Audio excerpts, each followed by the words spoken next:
Bueno, sobre todo porque así nos podemos comunicar a distancia y no tenemos que usar los cacharros estos del demonio que llevamos todos en el bolsillo. Porque, a ver, todos esos cacharros, que os pensáis que yo llevo esto por gusto, pues no, es porque llevan ondas, todo lleva ondas y yo, la verdad es que tienen mucho riesgo para mi salud y me da mucho miedo. Entonces yo no sé cómo hacéis todos para estar tan tranquilos cerca de ordenadores, cerca de pues, los móviles esos que tenéis todos e incluso este micrófono, la verdad es que me está dando bastante cosa. Y sobre todo ahora con el 5G este que han sacado, que yo no sé para qué sirve, pero antes que había 4G, pues ahora 5G, más intensidad, todavía más peligroso, digo yo. Pero bueno, vosotros sabréis. De esto, pues igual nos puede hablar un poco más Asier Soto, que nos va a hablar de nuclear sí gracias y de pues cómo es necesaria esta energía para alimentar estas ondas, precisamente. Muchas gracias. Bueno, gracias a todos por venir. Como veis, a la hora de presentar esta charla, lo primero en lo que quise concentrarme es en elegir un tema poco polémico, ¿de acuerdo? No lo conseguí, así que bueno. Nuclear sí gracias. ¿Por qué la energía nuclear es imprescindible en la sociedad de hoy? De acuerdo, nos enfrentamos a un problema de cambio climático, con todas las consecuencias que ello trae. De acuerdo, es un problema al que hay que enfrentarse por muchas vías, mediante las energías renovables, mediante políticas sostenibles. ¿Por qué? Este cambio climático lo que trae son una serie de catástrofes, básicamente. En el caso más extremo nos enfrentamos a nuestra propia supervivencia. En el caso más laxo, a la destrucción del medio ambiente, de los ecosistemas, a una reducción de la actividad económica, a una reducción de la producción de comida, por lo tanto nos enfrentamos a hambrunas. Esto repercute en la vida de muchísimas personas. Es algo que hay que combatir sí o sí, ¿de acuerdo? Como bien veis ahí, pues en el encarecimiento de los costes, el agotamiento de los combustibles fósiles también. ¿De acuerdo? Este problema es más que nada un problema energético, por la siguiente lógica. Es un problema que nace de la emisión de gases de efecto invernadero y la emisión de estos gases de efecto invernadero viene a raíz de en especial el CO2, viene a raíz de la combustión de combustibles fósiles, los cuales se utilizan para obtener energía. El 80% de la materia prima para conseguir energía a día de hoy son combustibles fósiles. Necesitamos enfrentar este problema energético. Tenemos varias soluciones, como bien he dicho. Tenemos las energías renovables, tenemos una reducción del consumo que, bueno, muchos dirían que eso es algo más utópico que otra cosa y que nos tenemos que enfrentar a la realidad de que va a haber un consumo, va a haber un incremento del consumo a lo largo de los años, ¿de acuerdo? Necesitamos políticas ecológicas, necesitamos imprescindible las energías renovables y concienciación de la ciudadanía, pero sobre todo, energía nuclear. ¿Se entiende el meme? Sí. De acuerdo. ¿Y por qué la nuclear? ¿Qué es lo que pasa con las energías renovables? Tenemos un problema y es que son intermitentes, ¿de acuerdo? Producen energía, producen electricidad en función de cuál es la situación climatológica. Por ejemplo, la eólica produce energía cuando hay viento. La solar pues produce energía cuando hay sol, ¿de acuerdo? Entonces necesitamos una producción energética continua, que a día de hoy es suministrada por los combustibles fósiles y en parte por la energía nuclear. Necesitamos una fuente energética que sea limpia, que pueda abastecer de manera continua a nivel energético, que pueda producir energía de manera continua. Una de esas soluciones, y por lo tanto uno de los sustitutos de los combustibles fósiles, junto con las energías renovables, sería la energía nuclear. ¿Por qué la energía nuclear? Los combustibles fósiles agravan el problema del cambio climático. La energía nuclear no produce emisiones de gases de efecto invernadero, ¿de acuerdo? Es una energía, en ese sentido, limpia, ¿sí? Vale, es eficiente, es segura y es limpia. Mucha gente esto no se lo cree. Vamos a explicar por qué. ¿De acuerdo? ¿Por qué es tan eficiente? El método de producción energético de la energía nuclear se basa en algo que, bueno, normalmente es conocido, pues si no ya lo explico yo, en la fisión nuclear, ¿de acuerdo? ¿Qué es lo que pasa con este tipo de átomos? Que hay una gran cantidad de energía almacenada en los átomos y es, pues como bien he dicho, una cantidad considerable de energía extraíble, ¿de acuerdo? Se puede extraer mucha energía de este proceso.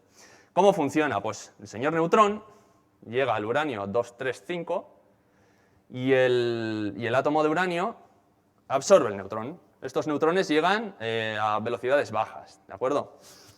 Se transforma en un átomo de uranio 236, que es un átomo inestable, es un núcleo excitado, y como es inestable, por tendencia, vamos a decir natural, pasa a convertirse en dos núcleos, y junto con estos dos núcleos se emiten neutrones y se emite energía, ¿de acuerdo?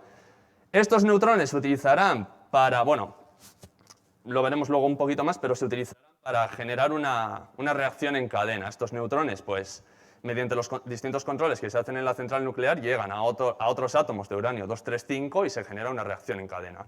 Es precisamente la energía que se genera en este proceso la que se utiliza para generar electricidad. Bueno, mucho texto, lo sé. A ver, tenemos el funcionamiento de la central nuclear, que es la siguiente. Tenemos un muro de contención en el que está el reactor. Aparte tenemos un circuito secundario, donde está metido el reactor. Entonces, el reactor lo que genera es calor mediante el proceso que hemos dicho. Ese calor pasa al segundo circuito, a la segunda parte de la central nuclear, que es donde hay agua. Puede haber transmisión entre una parte de este circuito y otra, pero no están interconectados. Vamos, pasa calor al segundo circuito y este calor lo que hace es calentar el agua, este agua se vuelve vapor y vale. Este agua se vuelve vapor y es precisamente este vapor el que se utiliza para mover una turbina, de la cual saldrá la electricidad que queremos obtener de la central nuclear, ¿sí? Luego tenemos un circuito terciario que se utiliza para la condensación del agua que se ha vaporizado y que también es esencial a la hora de cuidar el medio ambiente. En la construcción de una central nuclear también se tiene en cuenta la protección del ecosistema. Vale, y la radiación, o sea, la central nuclear es realmente segura, se habla mucho de radiación, de acuerdo, es extremadamente segura. Tanto que los operarios, o sea, es tanto para los operarios como para los ciudadanos. Tenemos varias organizaciones que velan por la seguridad en las centrales nucleares. Se hacen 20 inspecciones anuales de la calidad de los sistemas, de la situación de la energía, de la situación de la central, de todo. Y tenemos organismos tanto a nivel nacional como a nivel europeo como a nivel internacional. El CSNE, el OIEA, no voy a decir lo que significa, ni el WANO. Y además a nadie le interesa un accidente nuclear, ¿de acuerdo? Siguen unos protocolos que son muy estrictos y cumplen con todas las medidas. De acuerdo, en cuanto a la radiación, vivimos constantemente expuestos a la radiación. O sea, la gente le tiene mucho miedo a la radiación, pero realmente vivimos expuestos a ella. La radiación que nos llega del sol ya sabemos que es cancerígena y la gente pues tampoco le tiene miedo al sol, ¿no? O sea, en la comida también tenemos radiación. O sea, por los isótopos radiactivos que hay, por poner un ejemplo, en el plátano. Y en la medicina también se utilizan rayos X y demás, pero parece ser que la gente tiene un tipo de estereotipo con la central nuclear en cuanto a la radiación que es irreal. Por poner un ejemplo de la poca radiactividad a la que se somete una persona con las centrales nucleares. Vivir un año al lado de una central nuclear supone una dosis de radiación igual a la de comerse un plátano. ¿Sí? Yo siempre me imagino a alguien sacando el plátano para merendar y diciendo, mierda, sabía que me estaban envenenando y tirándolo al suelo.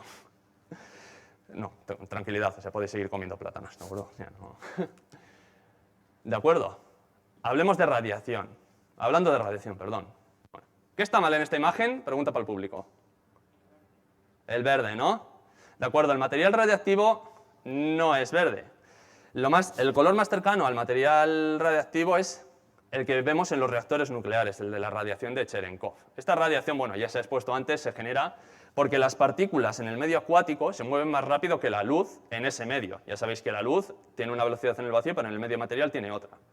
Las partículas en este medio se mueven más rápido que lo que le hace la luz en el propio medio. Por eso vemos esta radiación electromagnética de color azul. ¿Sí?